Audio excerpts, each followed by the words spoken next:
Kaixo, hola, muy buenas a todas y todos, caravaneros y caravaneras. Eskerrik asko por invitarnos y por contar con nosotras para esta caravana 2020, que si bien no hemos podido ir a los Balcanes, como era la idea principal, estamos intentando traer un cachito de los Balcanes aquí. Para mí es un gustazo poder participar y espero que, bueno, a pesar de que el tema que vamos a tratar no sea objeto de celebración, vamos a intentar que los que nos estáis escuchando conozcáis un poquito más la realidad de la ruta balcánica y de el tránsito y la migración en esta parte de Europa Este. Así que también muchísimas gracias por escucharnos y por darle cierto sentido a lo que estamos haciendo. Mi nombre es Alba, soy parte de la No Name Kitchen desde hace 3 años y también estoy activa en la Border Violence Monitoring Network.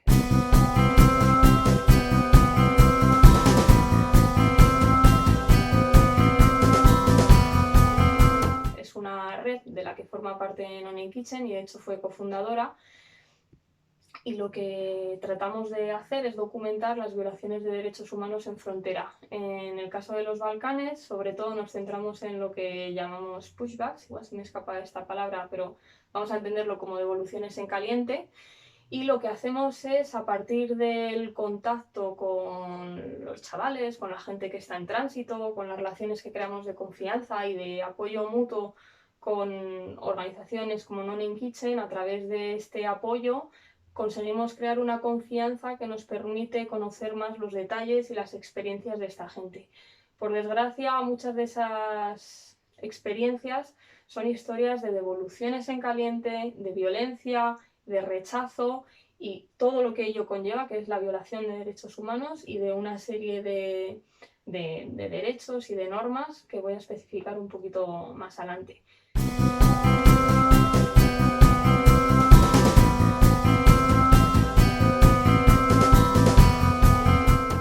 Quiero decir, antes de más, que Border Violence Monitoring ahora mismo está formada por 10 asociaciones, desde Eslovenia hasta Turquía, pasando por Croacia, Serbia, Bosnia y Grecia. Nos basamos básicamente en esto, en partners, en socios que están en terreno, para poder conocer los testimonios de primera mano de estas personas que han sido expulsadas ilegalmente al país desde donde intentaban cruzar.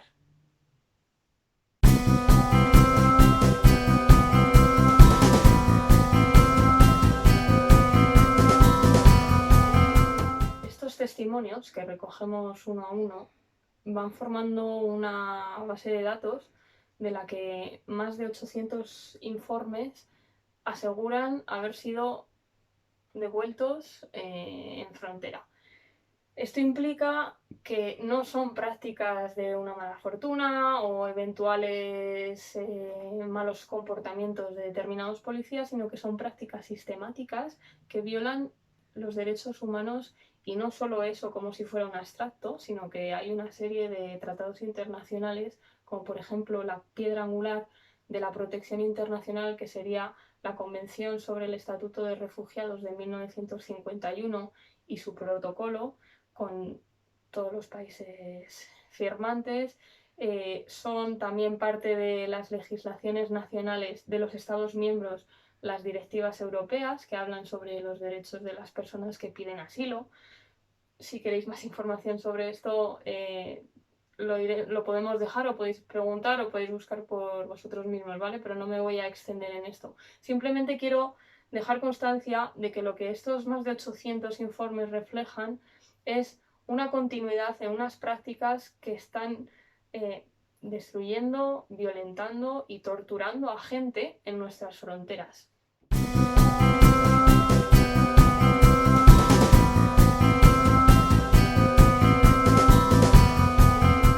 Según esta serie de leyes que rigen la protección internacional, cualquier persona que exprese su intención de pedir asilo tiene derecho a un proceso seguro, garantizado, con unas determinadas medidas, como son traductores, como es un estudio pormenorizado de su caso, y luego bien, sí que es verdad que se puede rechazar esta solicitud, pero hasta entonces esta persona tiene derecho a permanecer en el país. Esto es lo que sistemáticamente se está pasando por el arco por el arco. y no se está cumpliendo. O sea, estos pushbacks pasan de manera extraoficial, no hay documentos, no hay documentación. Nosotras somos de las pocas organizaciones que está documentando esto y me atrevería a decir que somos las únicas que lo documentamos de manera sistemática y que lo estamos denunciando. No solo la No-Name Kitchen, sino los diferentes socios en diferentes localizaciones con una metodología común. Podemos estar haciendo este trabajo que alcanza, como decía, más de 800 testimonios. Es cierto que no son evidencias y que no son pruebas. Nosotros no hacemos defensa legal, por así decirlo, no litigamos, pero sí que intentamos hacer incidencia política, concienciación y difusión de lo que pasa.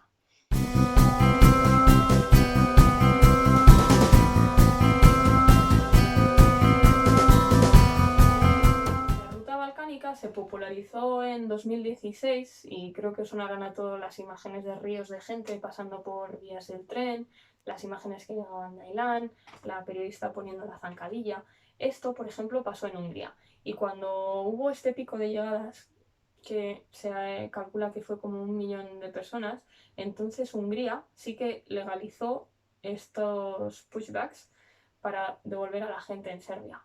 Lo que pasó después es que, aparte de que se construyeran muros entre diferentes fronteras, como entre Macedonia y Grecia, por ejemplo, lo que se hizo, allá donde no se construían vallas, se potenció y se fortificó la propia Policía Nacional de los países. Y esto es lo que hemos estado viendo, por ejemplo, con Croacia, que no hay una valla, pero hay un cuerpo policial desplegado por todo el territorio que se dedica a encontrar a gente que está intentando cruzar estas fronteras de manera irregular, porque no tienen otras vías, porque todavía no tenemos vías legales y seguras, y devolverlas de manera oculta, sin los procesos pertinentes, a terceros países como son Serbia y Bosnia.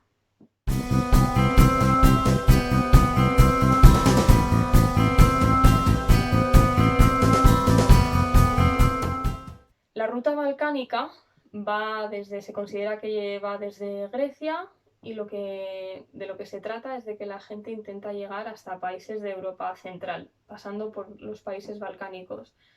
También va un poco por tendencia. Si antes, en 2015, la gente iba por Bulgaria, Bulgaria endureció muchísimo sus fronteras con la construcción de muros o con policía disparando a la gente que se intentaba aproximar a ellos, entonces se volvió un poco hacia Macedonia y hacia Serbia. Esta ha sido la ruta más utilizada durante los 2 o 3 últimos años y estamos viendo, bueno, a partir de 2018 ya cambió hacia Bosnia y ahora estamos viendo que se está utilizando también mucho la ruta por Albania, por Montenegro, para seguir subiendo y llegar hasta los países de la Unión Europea, donde se supone que están más garantizados los derechos civiles, pero bueno, eso ya cada uno que evalúe su cumplimiento.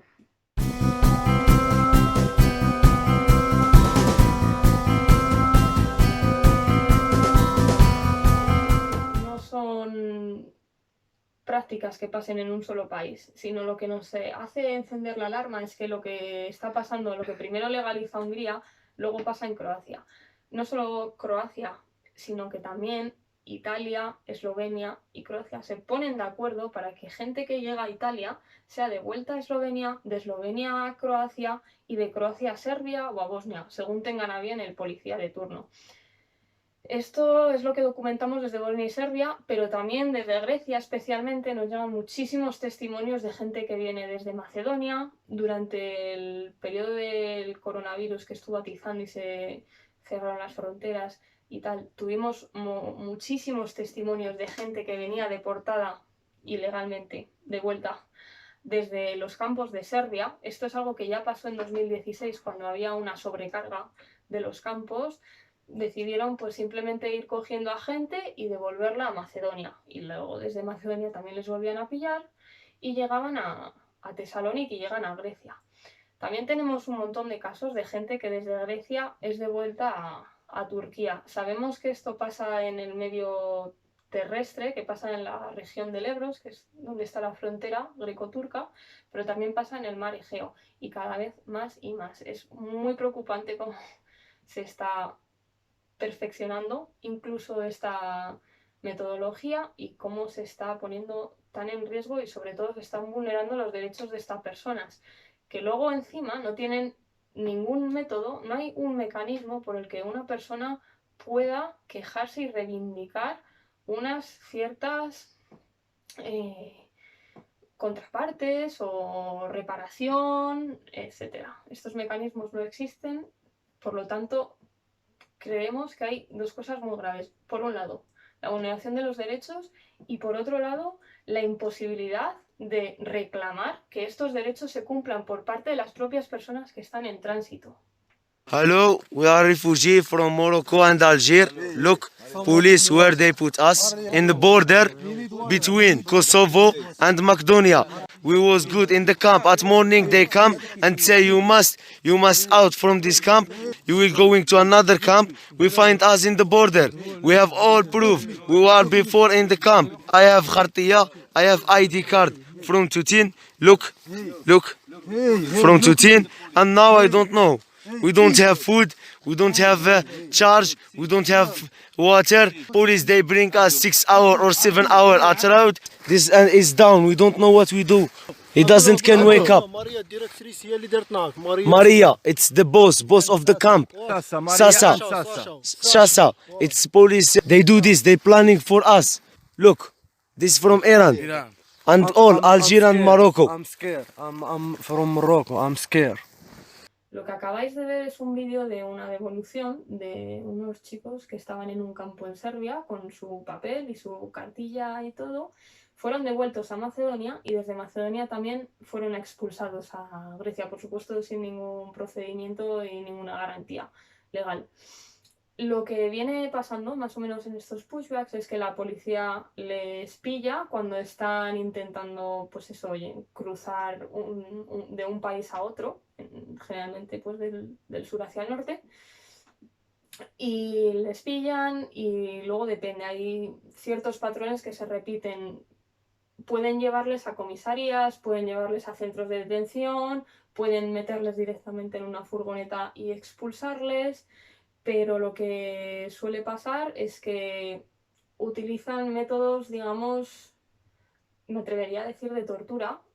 Lo que casi siempre pasa es que les cogen los móviles y se los destrozan, porque es lo que podría ser una prueba de lo que están haciendo, y esto también prueba de que no quieren que esto se sepa ni se documente.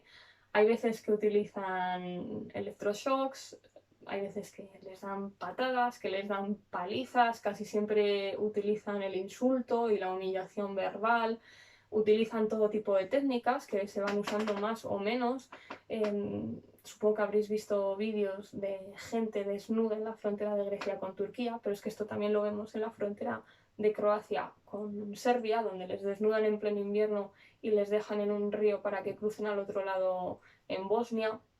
Utilizan perros para morderles y tampoco me voy a extender sobre estas prácticas. Simplemente lo que quiero decir es que tengáis una idea de lo calculado que está, cómo intentan con esta forma persuadir a los siguientes de que intenten cruzar. Es como una táctica de una especie de doctrina del shock, de intentar implantar un miedo colectivo en esa comunidad en tránsito para que la gente pierda fuerzas, energía y termine por dejarlo. Si alguien decide que quiere dejar de intentar cruzar estas fronteras en Grecia, bueno, y en otros países, la Organización Internacional de las Migraciones tiene un maravilloso programa de retorno voluntario por el que no se preocuparán de cómo va tu proceso de asilo en un país europeo, pero te garantizan que en 2 semanas estás de vuelta en tu país, si quieres casi hasta con un dinero de apoyo para montar tu negocio local, te pagan el vuelo y te pagan todo. Así que esto es bastante curioso y bastante interesante de cómo estas organizaciones están metidas de tal forma en este sistema que intentamos parar este flujo migratorio. La pregunta es cómo lo estamos parando y las consecuencias que pueda tener para las personas, para nosotros, para la sociedad, para el colectivo, como Europa y como sociedad en su conjunto, ¿no?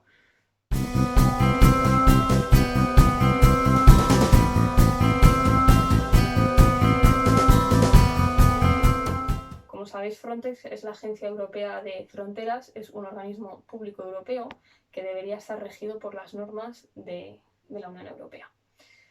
Frontex tiene una implicación directa e indirecta en estos pushbacks. Directa, por ejemplo, en Albania.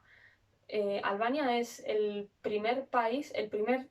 tercer país de la Unión Europea con quien Frontex firma un acuerdo de cooperación en materia de seguridad fronteriza, etc. Tenemos testimonios, muchos testimonios, que aseguran que cuando la policía les pilla en Albania, son devueltos a Grecia, implican directamente y hacen mención al brazalete azul con las estrellas, que es la distinción de Frontex. Esto diríamos que están involucrados de manera directa en estas prácticas. De manera indirecta, cuando por un lado deberían saber lo que está pasando en las fronteras, deberían ser un garante de los derechos fundamentales en las fronteras europeas y no lo están siendo. Incluso cuando se les pregunta dicen: pues es que tú tienes más información que yo. Bueno, pues si una agencia que tiene un presupuesto anual de más de 200 millones al año sabe menos que unas humildes organizaciones civiles que estamos haciendo casi todo de manera voluntaria, pues igual también me preocuparía de la seguridad en mis fronteras. También de manera indirecta tiene cierta implicación. Por ejemplo, en el caso de Croacia ellos dicen que no están presentes, tomemos esto como cierto. Pero si Frontex hace una formación a los policías croatas con la temática de utilizar a los perros como herramienta de supervisión y control, y casualmente al mes siguiente en nuestros testimonios hay un aumento de las afirmaciones que dicen que han sido atacados por perros, a nosotros nos saltan un poco las alarmas. Claro que estas informaciones que tenemos están basadas en testimonios, es muy difícil conseguir pruebas y evidencias, entre otras cosas porque no nos permiten estar en las zonas de frontera, porque si vamos a las zonas de frontera incluso nos acusan de colaborar como traficantes de seres humanos, y eso lo hemos vivido unas cuantas en nuestras propias carnes. Entonces, pues la maquinaria a la que nos estamos enfrentando, digamos que no es moco de pavo.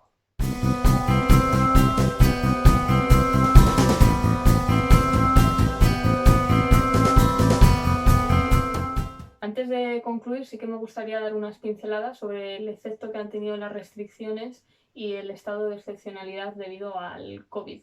Si ya de por sí estamos viendo y hemos hablado sobre todo de la violencia en frontera, por ejemplo, hemos visto cómo en los campos de Serbia se han recrudecido estas restricciones casi permanentes y a la población que estaba en los campos de refugiados no se les ha permitido salir una vez que la población serbia ya podía hacerlo a la calle.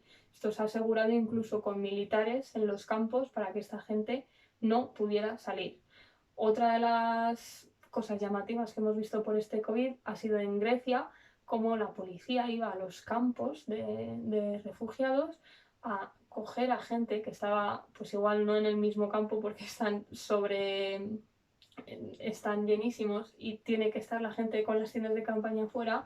Iba a estos espacios, intentaba coger a gente, los detenía, luego se los llevaba a centros de detención y de ahí iban a la frontera greco-turca y les expulsaban. Esto es pues una forma de ver cómo cuando hay unas medidas restrictivas se potencian si hay una base, ¿no? Hay un caldo de cultivo, digamos, para que esto se pueda perpetuar y no haya nadie que se moleste, ni que se queje, ni que lo denuncie.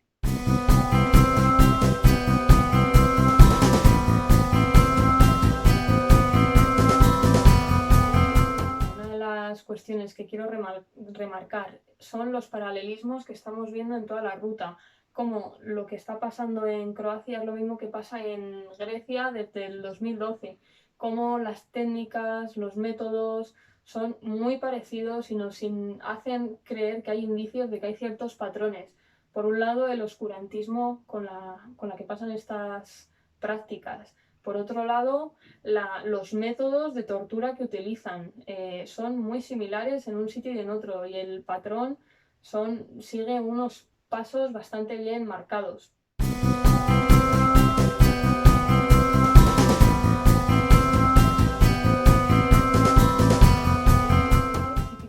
destacar el impacto que todo esto tiene en la gente en tránsito, en la psicología y en los cuerpos de estas personas. Por un lado es otra vez ese rechazo continuo. Muchísimas personas vienen de países en guerra o huyen de situaciones en las que sus vidas están en peligro, y vemos como en la ruta de los Balcanes es otra peligrosidad máxima a la que se tienen que enfrentar. No se habla casi, pero hay muchísimas muertes en los ríos de los Balcanes que separan países. A veces pasan cuando están intentando cruzar, otras veces pasan cuando la policía les expulsa y la gente no sabe nadar y se ahoga. No hay un registro de estos fallecimientos, y es una pena. Que nosotros es algo que nos mueve por dentro, que no haya un valor, que se ponga un valor en esas vidas, ¿no? Y ahí volveríamos a la discusión de por qué unas vidas valen más que otras.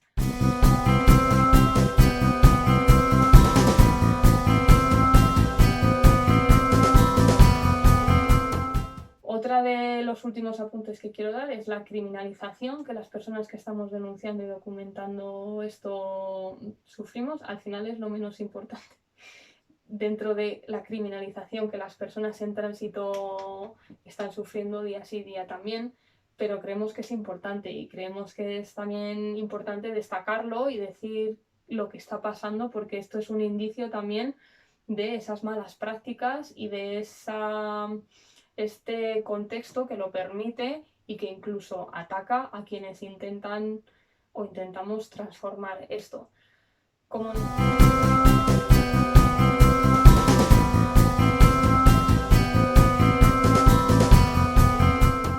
decía, este impacto de estas personas, al final las fronteras son porosas, la gente sigue llegando, y como nos decía un chico en Bosnia, al final Mama Merkel, decía él, estáis creando terroristas. Es gente que llega torturada y maltratada en las fronteras, con una percepción de cómo Europa les ha ninguneado y maltratado, y al final eso espero que no tenga consecuencias fatales, pero es, creo que, una reflexión a tener muy en cuenta, ¿no?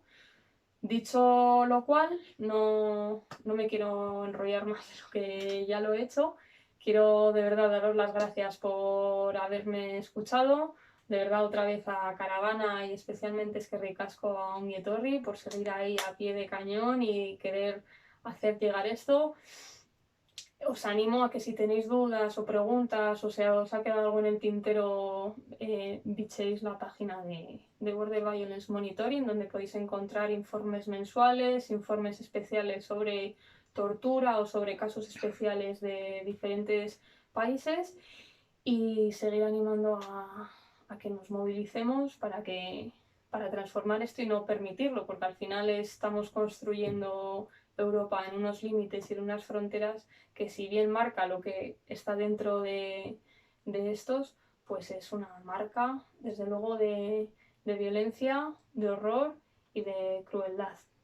Pero vamos a quedarnos con un mensaje de fuerza, intentar utilizar los canales que tenemos, intentar seguir uniéndonos, seguir haciéndonos más fuertes, escuchar y saber lo que está pasando. Ya es un primer paso súper importante, y sin más dilación, os mando un abrazo a todos y todas, y espero que sigamos fuertes y con salud para vosotros y para los vuestros en estos tiempos.